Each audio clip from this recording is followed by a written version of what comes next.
A few days ago, I made a really interesting tweet about your Web3 game red flags, okay? For anyone who doesn't know what a red flag is, it's something that you hear and it instantly turns you off of a Web3 game. I'm sure most of you knew that, but I just want to set the stage here. And you gave me some really good answers, some really obvious ones, some that are a little bit more nuanced. I'm not going to dive deep into the threads here, but I'm going to go through all of the answers and I'm talking about some of my biggest Web3 game red flags when it comes to Web3 games, so you guys know what to watch out for when people are trying to shill you new games. Now, I see hundreds of new games popping up every single week. It is absolutely insane. I get messages about new games all the damn time. Most of the time, I don't pay them much attention. Sometimes I do. And influencer endorsements are actually a really big way I do find new games. So I definitely understand as a marketing channel just how powerful and useful it is. But at the same time, there are many influencers that will not do their own due diligence, for better or for worse. And more importantly, they don't know if a game is a scam, maybe, but more importantly, they don't know if the game is going to be any good and they don't know if they can trust the team. And those are the sorts of things you need to be really careful of when you're navigating Web3. So we'll jump straight into it right now. I use the image of Axie Infinity. Axie is actually doing all right now, but they were the first big decline in Web3 gaming history. So let's just put it that way. So the first thing is every second game is a AAA title. I actually really like this one because I've seen this a lot lately. Now, I believed Illuvium was a AAA title. Now, I don't know if that's actually holds water. We're going to look it up in just a second. But more importantly, so many people are coming up with it, and I don't know if they are AAA or not. You need to make sure you go in and you verify as much as you can. We're going to look up what makes a AAA title. What does AAA game title mean? Hoping I'm getting a quick answer. Not going to use Wikipedia or Quora. High budget, high profile games.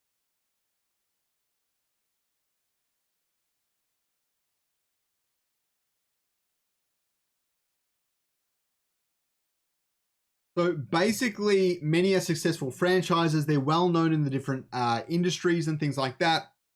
And they've got high budgets, high production value, large studios and things like that.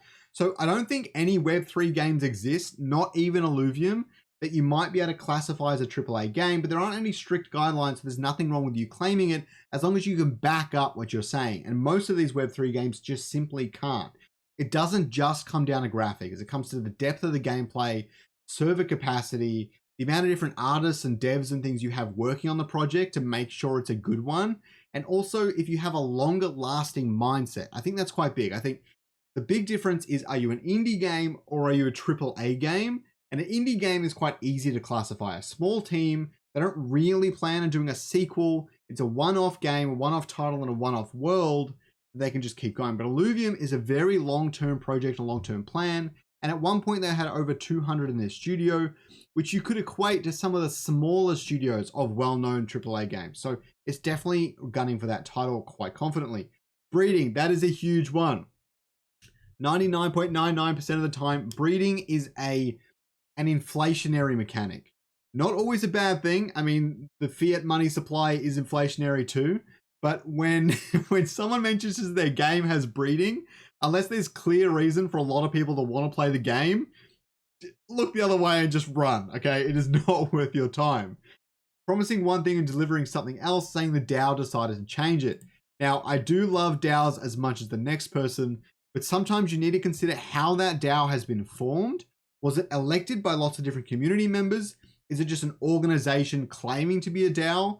Because when that happens, then they're able to change things to benefit them a bit too much, and they won't be benefiting the people that are interested in playing the game. And I think you definitely need to make sure that that distinction is very clear. And if it's not clear within a game, you should probably consider getting out of there. Not being fun. This person's chilling Knights of the ETH. I respect it. I have seen this around a bit. It doesn't look that fun, but maybe it's great. I don't know. I don't want to judge a book by its cover too much here. But he said that it's a very addicting game. That is something that I haven't found very much in Web3, and it's a very good point. If the game truly is addicting, then that's probably going to be a good Web3 game, because that's why you have a good Web2 game. No difference there, so I don't see the problem with it. Twitter timelines of games filled with token this, token that, and next to zero game info play. So there are two major sides to this one. Twitter timelines of everything talking about the token. That stuff sucks. A token is for raising capital for 99% of these games. If they're shilling the token too hard, it's because they probably don't have enough capital to get the game to the finish line. And if that's the case, you should probably be worried and maybe don't over leverage yourself into that given token. The other topic here is that next to zero gameplay. This is one of my biggest pet peeves. It's one of the things I hate. Web 2 and Web 3, I hate seeing something without gameplay attached to it. At the same time, I've become pretty privy to being able to detect if the gameplay is super fake or if it's not going to feel like that in the real game. Not everyone can detect that. That's a little bit trickier. But at a minimum, if you're seeing a lot of cinematic trailers and not many gameplay leaks or trailers, just be very, very cautious when you're going into something. You can pay a studio like 50 grand to produce you a pretty awesome cinematic, and all you have to give them is like, oh, this is kind of what my character looks like. Maybe I'll write you a couple of pages. Often it does take more than that, but you have to know that a cinematic is a very different process to a game. People don't take the game models and put them into cinematics. Illuvium might be the outlier here, but for the most part, you don't take a game model and bring it into a cinematic. You just build a cinematic. If you already have a game and then you're building a cinematic, you reference the game models, but still you rarely use them. I think World of Warcraft is probably a good example. All of their cinematics were pretty insane. They definitely did not use the game models for them. So that's one of my biggest pet peeves. Be very careful. Do not following own deadlines. I don't completely agree with this one. Deadlines are really hard when it comes to game dev. If they miss them really often or by really large margins, I would start to be a bit concerned, but it's the main game deadline. If they're releasing something in batches and they've got a large enough team that they can be confident on deadlines, that's a bit of a red flag. And Illuvium's made plenty of their own mistakes in this area. I'm not going to sugarcoat it. They've made some of their own mistakes, but they've been way, way better this year. They learned from their mistakes and they're improving. But for many games, this will be a big problem, but I don't really think it's the be all end all. Viper says, I think the only relevant thing is if the game is offering something, at least potentially, better than currently available on the market or not. If yes, great. If no, don't do that. Caveat is what often is possible in reality and not just a promise. The same goes for Web 2. This is a really big one. There are a few names I could probably call out about this sort of thing, but basically, if you're not going to be better than your competitor or you're not going to be offering something unique that someone might prefer over your competitor, it's probably not going to be a good game. The other thing I'd extend onto that is that if you're integrating the blockchain, but you could do the same without the blockchain and you don't really need it, then that's a really big red flag for me. If you're going to use the technology, you better have a good reason to do it. NFT ownership is one thing, but I like to see games that take it a step further and really try and innovate in the space. That's what's going to bring in the Web3 people at least. The other thing that he mentions is if it's possible in reality. There are lots of Web 2 games with thousands of people in their studios that have promised certain things and never delivered. If a Web 3 game tries to promise you the same thing, run away quickly. It is not going to work out for you. Now, maybe they have some secret and AI is actually going to be a big boost in productivity, especially in gaming over the next few years. So some of this might start to shift. But until it does, be very careful. That's all I'm going to say. Andrew says play to earn. There was a big thread on this. I'm not going to go through it, unfortunately. Andrew says play to earn. If you need to pay people to play your game, then they're not actually playing your game for the sake of playing it. I think that's what Andrew's trying to get at. I agree. I think play to earn is a really cool idea and it works to a certain extent, but most play to earn games are going to turn out to be Ponzi schemes because they're trying to dish out tokens for you playing their game, which is basically just trying to get more players in to fund the current players, and that very rarely works. But a lot of recent games, things like even Spider Tanks, have gotten a lot smarter with their tokenomics models, and they are genuinely doing play to earn models that I think can be quite successful. That being said, you're not earning very much. In Axie Infinity, some people were earning hundreds of dollars, Steppen as well. They both crashed. Spider Tanks, you can barely earn a couple of dollars. If you've invested a lot, you can earn more. but the sustainable models will not be earning you thousands of dollars a week from playing a video game. And when that does happen, that will be the most popular video game of all time, and that's a bit of a different story. That being said, ILV token is a completely different model, so I'm not coupling that in there, okay? Most Wanted Noob says, for me, it's when they say it's for an esports game, totally forgetting about why a game blows to an esports game in the first place. I do agree that's a bit of cringe.